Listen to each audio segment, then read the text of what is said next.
कहते हैं लक्ष्मण जी को भगवान राम जी, गोचर जैं लगी मन जाए, सो सब माया जाने भाई।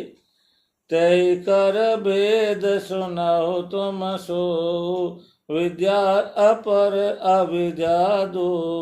जय सिया राम जय जय सिया राम, जय सिया राम जय सिया राम। गोचर जैं लगी मन जाई।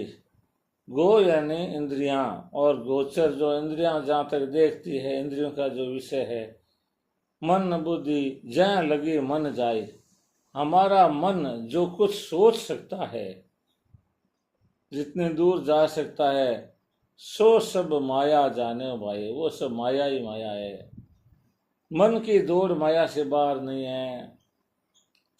तय कर भेद सुनाओ तुम सो, विद्या अपर अविद्या दो। कि हे लक्ष्मण, इस माया के दो भेद है। एक तरह की माया नहीं है, माया दो तरह की है। एक माया है विद्या और दूसरी है अविद्या। ये दोनों ही माया है। तो अब भगवान बताएंगे लक्ष्मण जी को कि अविद्या क्या होती है, और फिर बताएंगे विद्या क्या होती है। पहले अविद्या का स्वरूप बता रहे हैं। एक दुष्ट अतिशय दुख रूपा, जा बस जीव पराभव कूपा। एक रचय जग गुण बस जाके, प्रभु प्रेरित नय निज बल ताके। जय सिया राम जय जय सिया राम, जय सिया राम जय जय सिया राम। दुष्ट अतिशय दुख रूपा, माया का एक रूप है अविद्या। अविद्या को कहते हैं दुष्ट माया है ये, और ये माया बहुत दुख रूप है। जा बस जीव परा भव कूपा, भव सागर में, इस संसार के अंदर उस अविद्या के कारण से ही जीव पड़ा हुआ है। और दूसरी माया कैसी है, दूसरी विद्या है, उसका क्या स्वरूप बताया है। एक रचय जग गुण बस जाके, प्रभु प्रेरित नहीं निज बल ताके। और एक विद्या है रचय जग, जो इस संसार की रचना करती है। गुण बस जाके, सारे गुण, सब गुण हैं उस विद्या के वश में है। प्रभु प्रेरित नहीं निज बल जाता के, और वो जो विद्या है वो प्रेरणा विद्या के देने वाला भगवान है। विद्या अपने आप खुद आगे से आगे नहीं बढ़ती है, विद्या भगवान के बल से बढ़ती है। इसका सारांश ये होता है कि विद्या भगवान के द्वारा मनुष्य के या प्राणियों के हृदय में प्रकट होती है, और उस विद्या के आश्रय से ही आगे बढ़ते हैं। और इसलिए भगवान का ध्यान करने से, भगवान से प्रार्थना करने से और भगवान को शरणागत हो जाने से ही विद्या बढ़ती है। अपने बल से व्यक्ति अपनी ताकत से इस विद्या को नहीं बढ़ा सकता कि मुझे भगवान की कोई जरूरत नहीं है, मैं तो विद्वान हूँ, मैं तो समझदार हूँ। विद्या की प्रेरणा देने वाले भगवान है, तो आपकी समझदारी क्या काम आएगी। ज्ञान मान जहाँ एक नाहि, देख ब्रह्म समान सब माहि। कथियतात सो परम विरागी, तन सम सिद्धि तीन गुण त्यागी। जय सिया राम जय जय सिया राम, जय सिया राम जय जय सिया राम। ज्ञान किसको कहते हैं कि ज्ञान मान जय एकव नाहि, जहाँ मान आदि एक भी दोष नहीं है। मान को भी दोष माना, और तो कितने ही दोष हैं, वे तो सब हैं, परंतु उसमें एक मान का भी दोष है। मान का दोष तो सब में होता है कि भाई मेरा मान नहीं किया, मेरी बेइज्जती होगी, मेरी वहां कोई इज्जत नहीं है।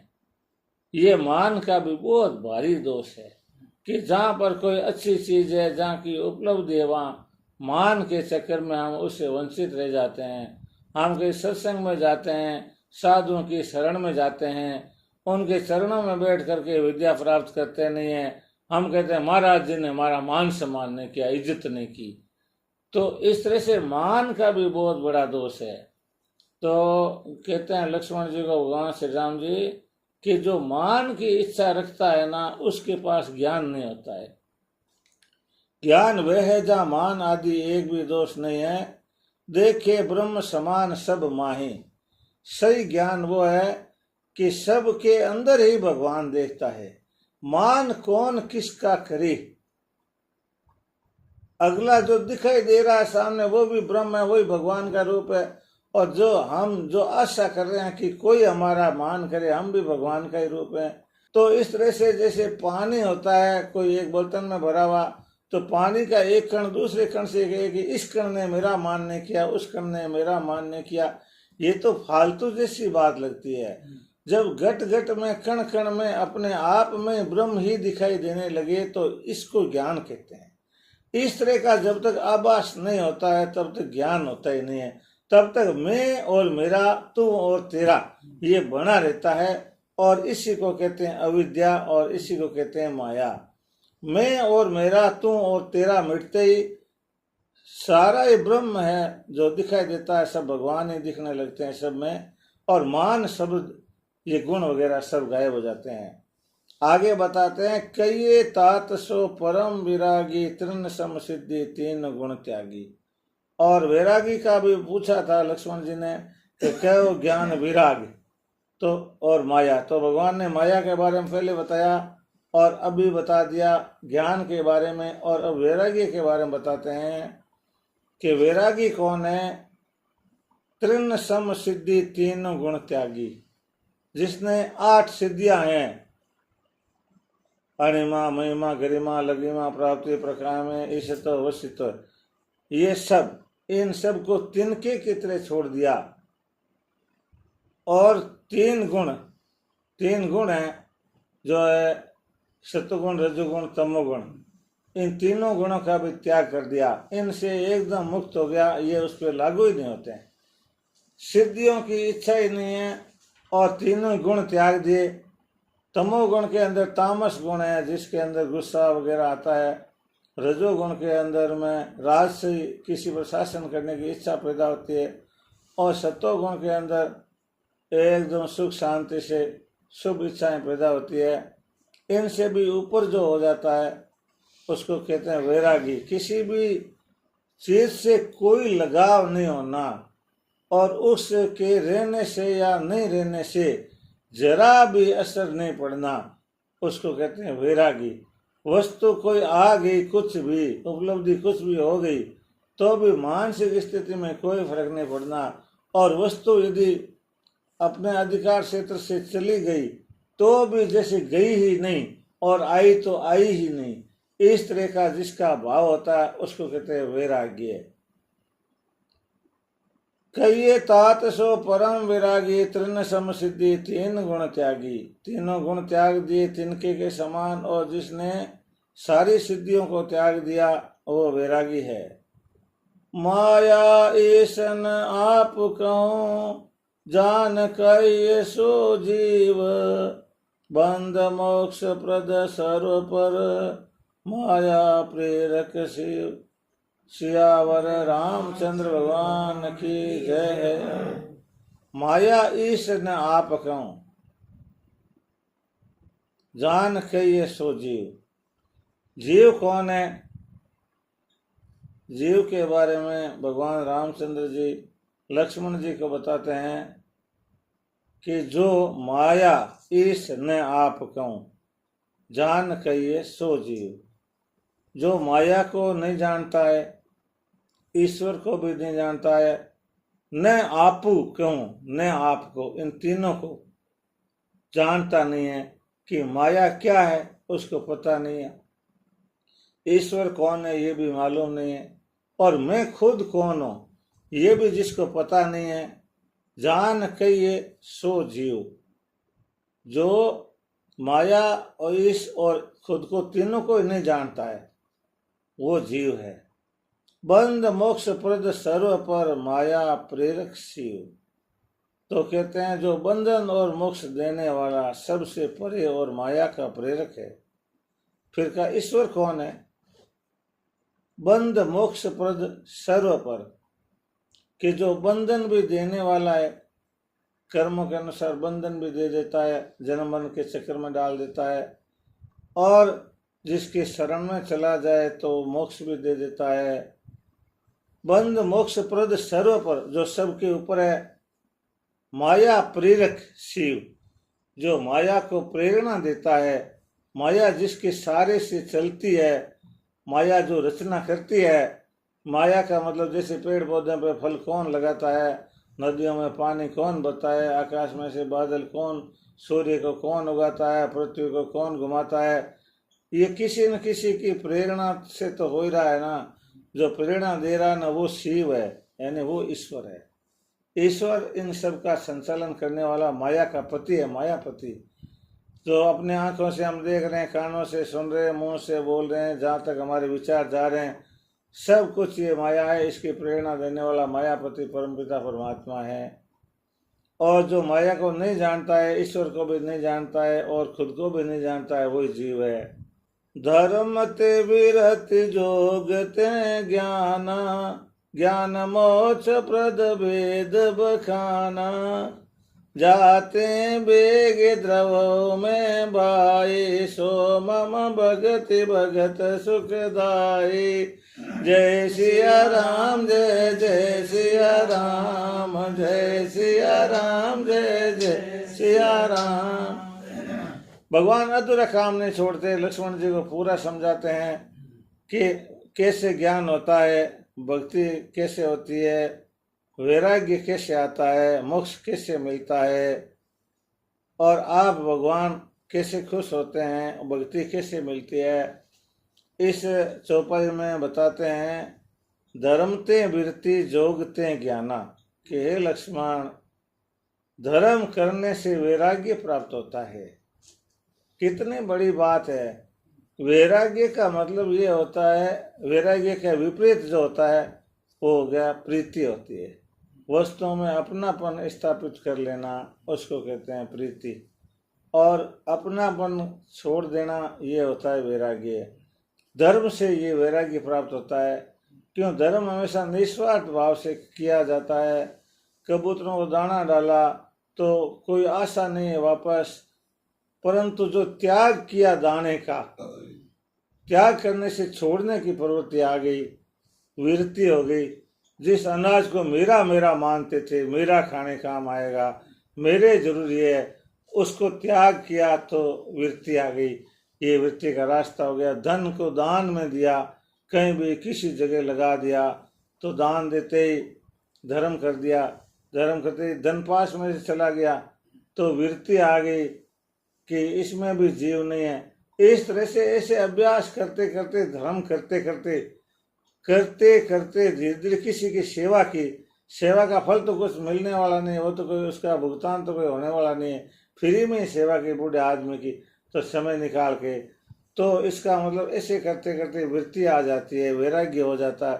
फिर कोई वस्तु कोई कभी अपने बिना इच्छा के भी कोई चली जाती है पास में से, तो भी कोई तकलीफ नहीं होती है। वो मान लेता है जैसे हमने तो दान ही दिया भाई, दान ही मान लो। किसी ने मान लो पैसे उधार लिए हुए और उसने दिए नहीं, और कह रहा है कि मेरे से तो नहीं हो सकता, मैं तो संभव नहीं, गरीब आदमी हूँ, या कहीं भाग गया लेके कोई, चलो कोई बात नहीं, दान ही दिया, उसकी वृत्ति हो गई तो उसको तकलीफ नहीं होती।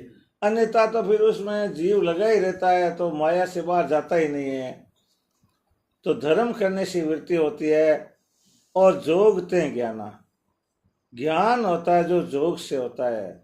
जोग का मतलब योग होता है। योग का मतलब है मन को भगवान में लगा करके, एकाग्रचित होकर के, बाहरी वृत्तियों से हटा करके और एकाग्रचित होकर के चिंतन करने से कि मैं कौन और कहाँ से आया हूँ, भगवान कौन है और भगवान क्या करते हैं, माया क्या है और माया की रचना क्या है। इस तरह से गंभीर चिंतन योग पूर्वक करते हैं, तब ज्ञान हो जाता है कि वास्तव में माया ये है, धर्म ये है, जीव ये है। इस तरह से भगवान लक्ष्मण जी को कहते हैं कि भाई मन को एकाग्र करके और मेरे में लगाने से ज्ञान हो जाता है। ज्ञान मोक्ष प्रद वेद बखाना, और हे लक्ष्मण ज्ञान से मोक्ष मिल जाती है, ये वेदों में लिखा हुआ है। ज्ञान हो जाता है तो ज्ञान होते ही बंधन छूट जाते हैं, कर्म भी ज्ञान के अनुसार ही फिर वह करने लगता है और पूर्व कर्म भी भोग लेता है, तो उससे मोक्ष हो जाती है। क्योंकि वो बंधन से मुक्त हो जाता है, तो बंधन से मुक्त को बांधने वाला कोई दूसरा है ही नहीं। अब एक बात और बाकी रह गई, भगवान बताते हैं, जाते बेगी द्रव में भाई सो मम भक्ति भगत सुखदाई। ए भाई लक्ष्मण जी, मैं सबसे ज्यादा द्रवित किससे होता हूँ? द्रवित का मतलब है कि मेरे मन में जीव के प्रति दया भाव कब पैदा होता है? वो कौन सी चीज है? धर्म है या वैराग्य है या जोग है या ज्ञान है? कौन सी चीज है? तो कहते हैं भगवान, सो मम भक्ति भगत सुखदाई। वह भगत को सुख देने वाली मेरी भक्ति है। और जो कोई मेरी भक्ति करता है उसको आगे बताएंगे कि वैराग्य भी हो जाता है, ज्ञान भी हो जाता है। सो स्वतंत्र अवलंबन आना ते अधीन ज्ञान विज्ञान, भगति तात अनुपम सुख मूला, मिलय जो संत होय अनुकूला। जय सिया राम जय जय सिया राम, जय सिया राम जय जय सिया राम। भक्ति की विशेषता भगवान रामचंद्र जी लक्ष्मण जी को ये बताते हैं कि सो स्वतंत्र अवलंबन आना। भक्ति स्वतंत्र है, किसी के अधीन नहीं है। किसी की भी भक्ति, भगवान कहते हैं मेरी भक्ति कोई करने लग जाए, राम राम राम राम जपने लग जाए और मेरे में मन लगा ले, तो उसको किसी के अधीन रहकर करने की जरूरत नहीं, कहीं से बाहर से नहीं आती है, उसके दूसरा कोई सहारा ही नहीं है। भक्ति के दूसरा सहारा नहीं, भक्ति खुद एकदम स्वतंत्र आजाद है। भक्ति कोई कर सकता है और एकदम सरल चीज है। ते अधीन ज्ञान विज्ञाना, और ज्ञान और विज्ञान दोनों भक्ति के अधीन है। जब भक्ति करेगा तब ज्ञान भी आएगा, विज्ञान भी आएगा, आना पड़ेगा। भक्ति तात अनुपम सुख मूला। ये भाई लक्ष्मण, भक्ति अनुपम सुख देने वाली है। भक्ति से इतना सुख उत्पन्न होता है कि उसकी कोई उपमाएं नहीं दे सकते। मिले जो संत हो अनुकूला। परंतु भक्ति कैसे मिलती है? भक्ति मिलने के लिए संत अनुकूल होने जरूरी है। संतों की कृपा होती है तब भक्ति मिलती है। संतों की कृपा के बिना जीव यत्र तत्र ऐसे ही भटकता रहता है और वह भक्ति के बिना वंचित रह जाता है। इसलिए संतों की शरण में जाए, सतगुरु शरण जाए, हरि भज लेना, तेरी ये दिन एड़ा जाए, देर मत करना। तो यही बात यहाँ कहते हैं कि संतों की शरण में जाने से भक्ति मिलती है।